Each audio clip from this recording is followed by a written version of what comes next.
Bom dia, queridos amigos e internautas. Hoje nós temos uma meditação sobre o texto do Evangelho que nós lemos no domingo passado. Eu vou ler para vocês rapidamente o texto. Jesus e os seus discípulos continuaram a sua viagem e chegaram a um povoado. Ali uma mulher chamada Marta o recebeu na casa dela. Maria, sua irmã, sentou-se aos pés do Senhor e ficou ouvindo o que ele ensinava. Marta estava ocupada com todo o trabalho da casa. Então chegou perto de Jesus e perguntou: "O Senhor não se importa que a minha irmã me deixe sozinha com todo este trabalho? Mande que ela venha me ajudar." Aí o Senhor respondeu: "Marta, Marta, você está agitada e preocupada com muitas coisas, mas apenas uma é necessária. Maria escolheu a melhor de todas, e essa ninguém vai tomar dela." Esse texto está no livro de Lucas, capítulo 10, versículos 38 a 42. E é interessante que esse texto Lucas coloca logo após a parábola do bom samaritano. E muito provavelmente a visita de Jesus a Maria, Marta e seu irmão Lázaro não aconteceu exatamente neste ponto da história de Jesus. Aconteceu um pouco mais adiante, quando ele estava a caminho de Jerusalém. Então, Lucas parece que intencionalmente coloca o texto desta visita entre a parábola do bom samaritano e Jesus ensinando os discípulos a orar o Pai Nosso. A ideia que se dá é de que Lucas quer passar a mensagem de que apenas uma coisa é necessária: confiar naquele que nos resgatou da morte para a maravilhosa luz, que não adianta os nossos afazeres e as nossas ações, mas a ação daquele que é capaz de nos salvar, aquele que nós podemos dizer que encarna todas as qualidades do bom samaritano perfeitamente, coisa que nós nunca conseguiremos, e aquele a quem nós oramos e pedimos as coisas, oramos ao Pai em nome do Salvador Jesus. Então Lucas coloca essa passagem. Essa passagem ela é interessante, que ela fala dos detalhes e de muitas coisas que nos tornam ansiosos e da única coisa necessária. Nós temos, por exemplo, hoje os celulares, né? Antigamente o telefone era apenas para uma coisa, né? Conversar, falar.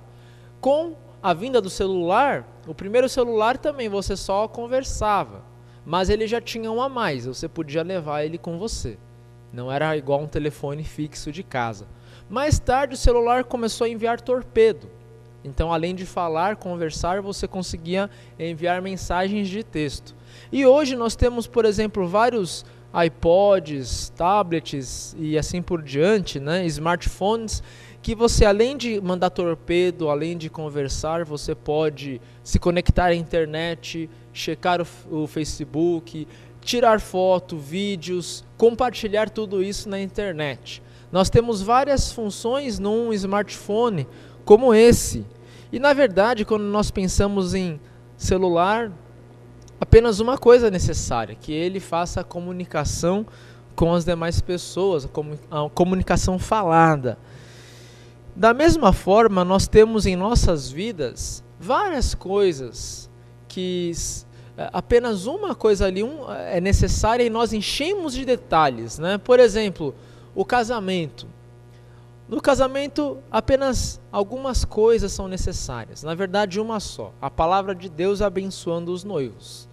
Só que, modernamente, nós, ao redor desta bênção, colocamos diversas coisas, como decoração, vestidos, festa, fotos, filmagem, música e assim por diante.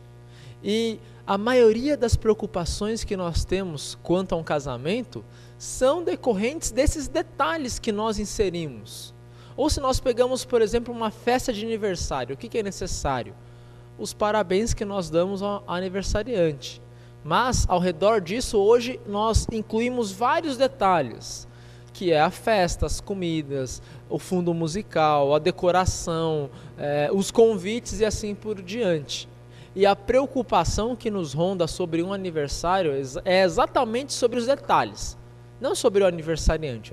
O aniversariante vai estar na festa com certeza. O mesmo acontece às vezes na igreja. Por que nós brigamos na igreja algumas vezes? São pelos detalhes, não pela única coisa necessária que é a palavra de Deus. Brigamos por causa da pintura, das reformas, das compras e assim por diante. No texto que nós acabamos de ler, nós vemos Marta, essa mulher ocupada e ansiosa por causa de muitos detalhes, né? Ela, na verdade, sofria ali de ansiedade. É o que Jesus fala. Marta, Marta, você está ansiosa, está agitada e preocupada com muitas coisas, né? É fácil entender Marta, porque naquela época, o anfitrião, aquele que recebe uma visita, precisava receber com tudo que podia. Com comida, bebida, água para a pessoa se lavar e uma boa cama. Então Marta estava cumprindo o seu papel de receber uma visita.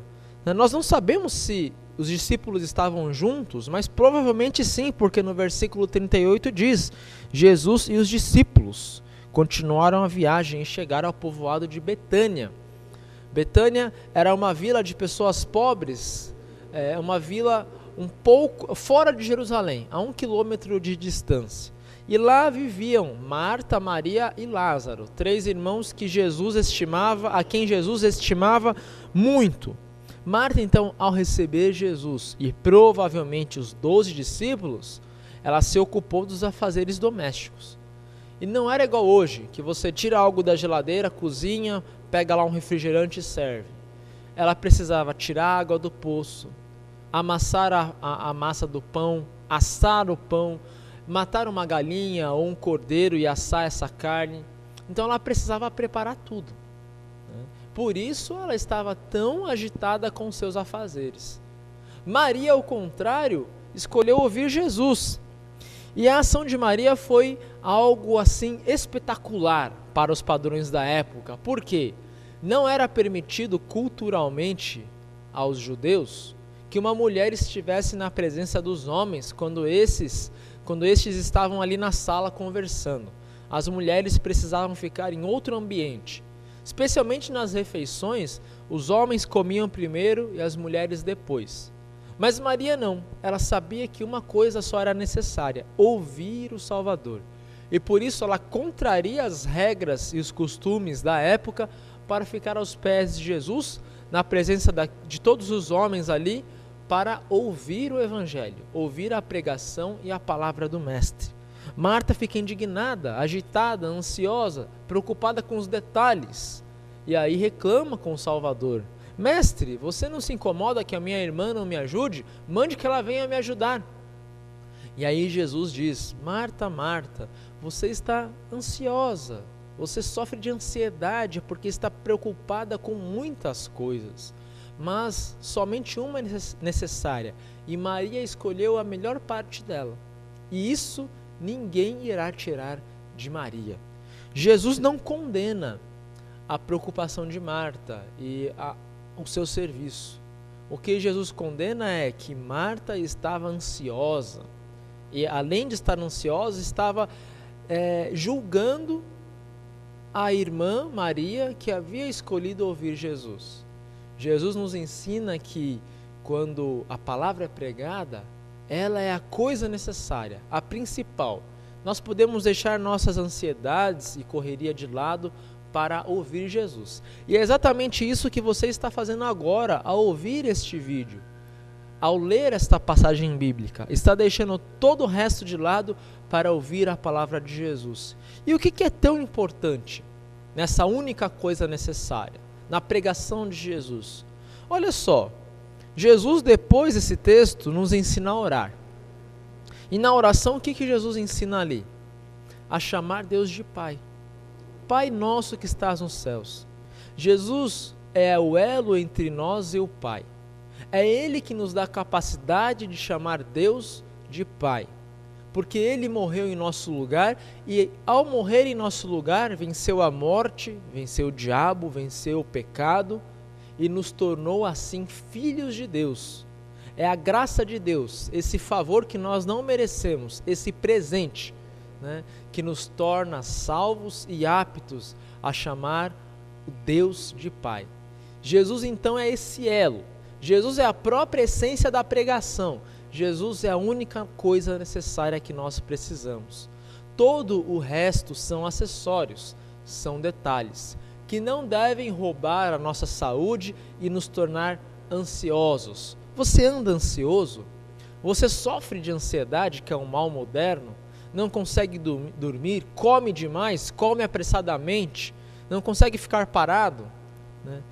Todos nós sofremos de ansiedade nesses tempos modernos, porque a nossa vida é corrida e é uma correria tentando alcançar e manter os detalhes da vida, tentando manter o nosso conforto, tentando manter os detalhes da nossa casa e da nossa família, mas quando nós lembramos que a única coisa necessária, que é Jesus e a salvação, já nos foram dadas de graça, nós conseguimos descansar. Nós conseguimos crer e confiar de que todos os detalhes da nossa vida estão nas mãos do Salvador. E ele termina dizendo: peçam e será dado a vocês. Vocês, mesmo sendo maus, conseguem dar coisas boas a seus filhos. Quanto mais o Pai que está no céu dará o Espírito aos que lhe pedirem. Deus ouve as nossas orações e as nossas inquietações. E ele responde. Ele diz: filho, descanse em mim, pois a única coisa necessária, que é Jesus Cristo, o Salvador, já foi dada de graça a você. Que Deus então nos faça descansar. Amém. Nós vamos agora fazer as nossas orações semanais.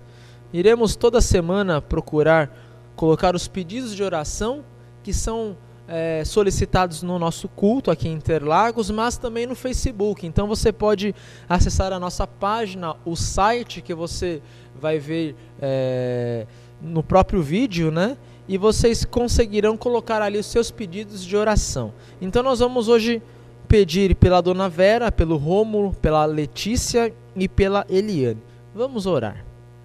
Querido Deus amado, nosso Pai, nós podemos chamar-te de Pai porque Jesus Cristo, teu Filho amado, morreu em nosso lugar. E é na ressurreição de Jesus que nós ganhamos força e fé para crer que tu és o Deus dos céus e da terra. Oramos hoje em favor do Rômulo Carvalho Cortez, que irá fazer uma cirurgia no coração. Que o Senhor esteja ao lado dele, bem como ao lado da Vera, a esposa, e da Letícia e do Leandro, os enteados. Oramos em favor da Letícia Vieira da Silva, pois ela está buscando uma vaga de emprego. Que o Senhor a abençoe nesta busca, nesta procura. Abra as portas para a Letícia, querido Deus. Dê ânimo, força e saúde para ela. Oramos também em favor do irmão Renildo e da Eliane. Que o Senhor abençoe o irmão do Renildo, pois ele está com um tumor no cérebro. Incluímos em nossas orações o pai do Fernando Matos dos Santos, que ainda está sofrendo com as sequelas do acidente a cavalo. Ele caiu cavalgando e ainda possui algumas sequelas. Oramos em favor da Leandra, esposa do Fernando. Ela está em tratamento, pois os exames constataram um tumor nas axilas e no fígado. Que o Senhor a abençoe neste tratamento, ao Pai, e esteja ao lado dela e de todos os familiares da família Oliveira Dias. Fica conosco hoje e sempre. Oramos também em favor da minha família, a família Fukui, que chora a morte do tio Eduardo Fukui. Ele morreu semana passada, está nas tuas graças e nas tuas mãos agora, pois nos últimos dias orou e confessou a sua fé em Jesus como Salvador. Por isso também foi sepultado como cristão. Que o Senhor console a viúva que ficou, a tia Lúcia e as filhas também, a Aline e a Thaís, e todos os irmãos, sobrinhos e parentes que choram a sua morte. Seja o nosso consolo neste momento, querido Deus. Oramos em favor de todos os que sofrem. Que o Senhor também abençoe os nossos irmãos católicos que estão reunidos no Rio de Janeiro, especialmente jovens. Que o teu evangelho puro possa ser pregado nesta reunião, querido Deus. Ouve a nossa oração em nome do teu Filho amado Jesus Cristo, nosso Salvador. Amém.